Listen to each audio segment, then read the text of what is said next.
കർത്താവിന്റെ നാമം വീണ്ടും വാഴ്ത്തപ്പെടുമാറാകട്ടെ. സമയം അടുത്തിരിക്കുന്നു എന്നുള്ള ചിന്തയാണ് നാം ഈ ദിവസങ്ങളിൽ മുഖ്യമായും പഠിച്ചുകൊണ്ടിരിക്കുന്നത്. കൈറോസ് ടൈം എന്നും ക്രോണോസ് ടൈം എന്നും നാം രണ്ട് സമയങ്ങളെക്കുറിച്ച് പഠിക്കുവാനിടയെ തീർന്നു. മനുഷ്യന്റെയും ദൈവത്തിന്റെയും സമയങ്ങൾ, അതിൽ ദൈവത്തിന്റെ സമയത്തിൽ എന്തൊക്കെ സംഭവിച്ചു എന്നുള്ളതാണ് ഈ ദിവസങ്ങളെ ചിന്ത. വളരെ ആഴമേറിയ ഈ സത്യങ്ങൾ നാം പഠിക്കുമ്പോൾ വാസ്തവമായി നമ്മുടെ ജീവിതത്തിലാണ് മാറ്റങ്ങൾ ഉണ്ടാകുന്നത്. ഈ പ്രഭാതത്തിലും എനിക്ക് ദൈവാത്മാവിൽ നിങ്ങൾക്ക് കൈമാറാനുള്ള ഒരു ദൂത് എന്ന് പറയുന്നത്, നിങ്ങൾക്ക് വേണ്ടിയുള്ള ദൈവത്തിന്റെ സമയം വന്നിരിക്കുകയാണ്. തക്ക സമയത്ത് നിങ്ങളെ ഉയർത്തേണ്ടതിന് അപ്രകാരം ഒരു സമയമുണ്ട്. നിങ്ങളെ ഉയർത്തുവാനുള്ള ദൈവത്തിന്റെ സമയം. അത് 1 പത്രോസ് ലേഖനം 5-ാം അധ്യായം 8-ാമത്തെ വാക്യമാണ്. തക്ക സമയത്ത് നമ്മെ ഉയർത്തേണ്ടത്. ഗലാത്യ ലേഖനം 6:9 നാം ഇങ്ങനെ വായിക്കുന്നു, തക്ക സമയത്ത് നാം കൊയ്യും. തക്ക സമയത്ത്. വീണ്ടും എബ്രായ ലേഖനം 4:16 തൽസമയത്ത് സഹായത്തിനുള്ള കൃപ പ്രാപിക്കേണ്ടതിന് ധൈര്യത്തോടെ കൃപാസനത്തോടെ അടുത്തു വരും. ഇവിടെ നാം ഉയർത്തുവാൻ തക്ക സമയത്ത് നിങ്ങൾ കൊയ്യും. തൽസമയത്തിന് സഹായത്തിനുള്ള കൃപ. ഇതെല്ലാം പ്രിയമുള്ള നമ്മുടെ ജീവിതാനുഭവങ്ങളുമായി ബന്ധപ്പെട്ട് എനിക്ക് നിങ്ങൾക്ക് ലഭിക്കുന്ന അല്ലെങ്കിൽ വെളിപ്പെട്ടു വരുന്ന വിടുതലുകളെ കുറിച്ചാണ് ദൈവത്തിന്റെ ആത്മാവ് സംസാരിക്കുന്നത്. ഏത് മനുഷ്യനും ഉയർച്ചകൾ ആഗ്രഹിക്കുന്നു. കാരണം ഒരിക്കലും നാം അടിമത്തവും താഴ്ചയും തകർച്ചയും തിന്മയും പരാജയവും ഒന്നും ഇഷ്ടപ്പെടുന്നില്ല, ആഗ്രഹിക്കുന്നില്ല. ആ അവസ്ഥയിൽ കിടക്കുന്ന ആരെങ്കിലും ഉണ്ടെങ്കിൽ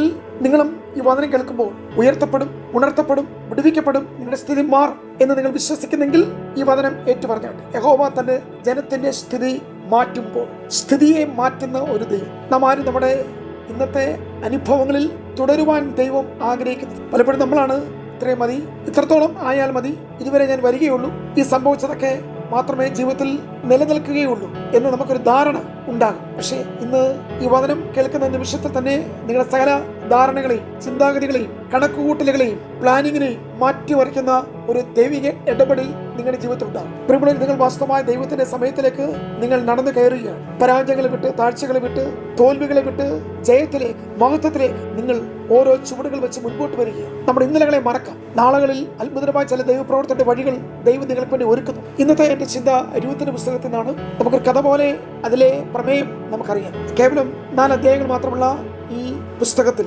തുടക്കം ക്ഷാമത്തോടും അല്ലെങ്കിൽ അതിന് പിന്നിൽ ഉണ്ടായ മരണങ്ങൾ, അതിന്റെ പ്രാരംഭ അധ്യായങ്ങൾ പഠിക്കുമ്പോൾ തന്നെ മരിച്ചു കുഴിച്ചിട്ടു എന്നൊക്കെയാണ്. നവോമി എന്ന് പറയുന്ന ഒരു സഹോദരി 3 കുടുംബാംഗങ്ങളെ യാത്ര അയക്കും. നാം കാണുന്നത് മോബാബിലെ കുഴിമാടങ്ങളാണ്. അല്ലെങ്കിൽ സമൃദ്ധി അനുഭവിക്കാൻ വന്ന, അനുഗ്രഹിക്കപ്പെടുവാൻ വന്ന മോബാബ് ദേശം ഇപ്പോൾ ഒരു ശ്മശാന ഭൂമിയായിരിക്കും. ശവപ്പെട്ടുകളുടെ എണ്ണം കൂടിക്കൊണ്ടിരിക്കുക. ബേഥലേമിൽ ജീവിച്ച നവോമിയുടെ കുടുംബം സമൃദ്ധിയുള്ള, ആഹാരമുള്ള, സമ്പത്തുള്ള, ഭൗതിക നന്മകളുള്ള, അനുഗ്രഹങ്ങളുള്ള മോബാബ് ദേശം തൽക്കാലത്തേക്ക് തിരഞ്ഞെടുത്തു. ഇവർ കുട്ടികൾക്ക് ആഹാരം കൊടുക്കാൻ വന്നതാണ്. ബേഥലേമിൽ താമസിച്ചാൽ ഇവർ നശിച്ചു പോകും. കൊടിയ ക്ഷാമം ആ കുടുംബത്തെ കഷ്ടത്തിലാക്കും. എന്നാൽ അവർ ഒരു പരിഹാര മാർഗം, കുറുക്കുവഴി, മനുഷ്യമായ ഒരു നിർദ്ദേശം കുടുംബമായിട്ട് അവർ അത് അനുസരിച്ച് മോബാബിലെത്തി. പക്ഷെ മോബാബ് അവർക്ക് സമ്മാനിച്ചത് ദുരന്തമാണ്, ദുഃഖമാണ്, വേർപാടിന്റെ വിരഹ വേദനകളാണ്, താഴ്ചയാണ്, തകർച്ചയാണ്. ഇവിടെ നിന്നുള്ള ദൂത് ഞാൻ കൈമാറട്ടെ.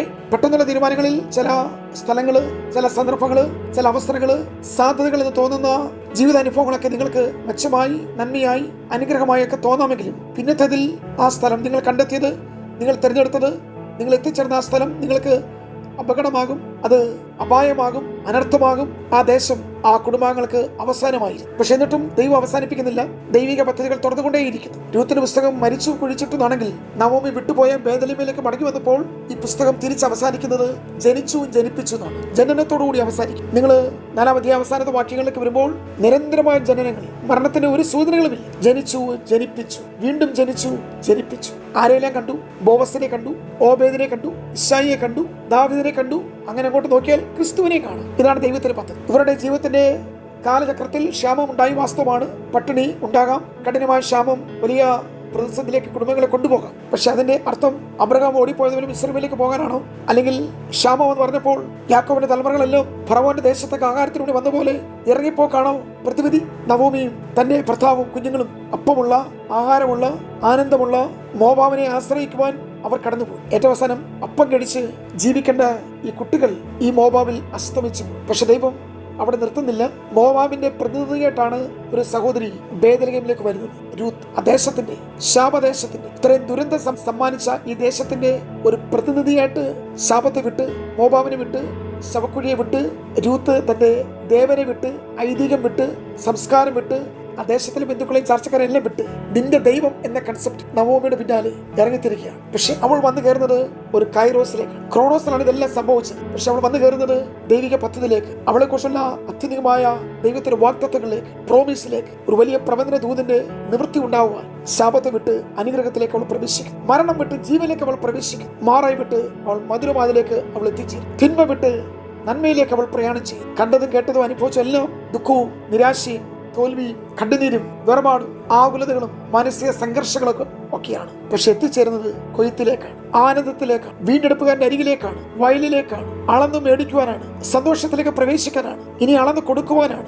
രൂത്ത് കാൽവച്ച വയൽ സ്വന്തമാക്കാൻ വേണ്ടിയാണ്. നാളെ ഈ വയലിന്റെ, ഈ ഭൂമിയുടെ ഉടമസ്ഥാവകാശം അവിടെ പേരിലൂടെ വരുവാൻ വേണ്ടിയാണ്. നിങ്ങൾ അറിയുന്നില്ല പ്രിയമുള്ളവരെ, ദൈവിക പദ്ധതി വലുതാണ്. ഒരിക്കലും ദൈവിക പദ്ധതിയെ നിങ്ങൾ ചെറുതാക്കും. നിങ്ങൾക്ക് വേണ്ടിയുള്ള അത്യധികമായ പദ്ധതി വെളിപ്പെട്ട് വരുവാൻ സമയമായി. രൂത്ത് ദൈവിക പദ്ധതിയിലേക്ക് അവൾ പ്രവേശിച്ചു. അവിടെ അവൾക്ക് വേണ്ടിയുള്ള ദൈവത്തിന്റെ സമയം ആരംഭിച്ചു. ഞാൻ ഇവിടെ പറയട്ടെ, മോവാബിലെ ശവക്കോട്ടയ്ക്കും ബേഥലേമിലെ ബോവസിന്റെ വയലിന്റെ ഇടയ്ക്ക് അത്ഭുതമായ ദൈവിക പദ്ധതികൾ ദൈവം ആരംഭിച്ചത്. മോവാബിലെ ശവക്കോട്ടയിൽ നിന്ന് ബോവസിന്റെ വയലിലേക്ക് എത്തുമ്പോൾ ആ സഹോദരി ഒരു വലിയ ദൈവിക പദ്ധതിയിലേക്ക് കാൽവെച്ച് കടന്നു വരികയും അവിടെ സംഭവിക്കുന്നത് അഭിഷക്ത ജനനങ്ങളാണ്. അവിടെ സംഭവിക്കുന്നത് വലിയ ചരിത്രങ്ങളിലേക്കുള്ള ദൈവിക പദ്ധതിയുടെ വാതിലുകൾ തുറക്കപ്പെടുകയും ഇനി സംഭവിക്കാനുള്ളത് ധാരാളം ജനനങ്ങൾ ഇവിടെ നിറവേറാൻ പോകുകയാണ്. രാജാക്കന്മാർ ജനിക്കാൻ പോകുകയാണ്, അഭിഷക്തന്മാർ ജനിക്കാൻ പോകുകയാണ്, മശിഹ ജനിക്കാൻ പോകുകയാണ്, ചരിത്രമുണ്ടാകാൻ പോകുകയാണ്, ലോകത്തിന്റെ രക്ഷ വരാൻ പോകുകയാണ്. നിങ്ങൾ അറിയുന്നില്ല എന്തൊക്കെ സംഭവിക്കുന്നു. ഇതാണ് ദൈവിക പദ്ധതി. നമുക്ക് വിശ്വസിക്കാം. രൂത്ത് ദൈവത്തിന്റെ പദ്ധതിയിലേക്ക് വന്നു കയറി. അതാണ്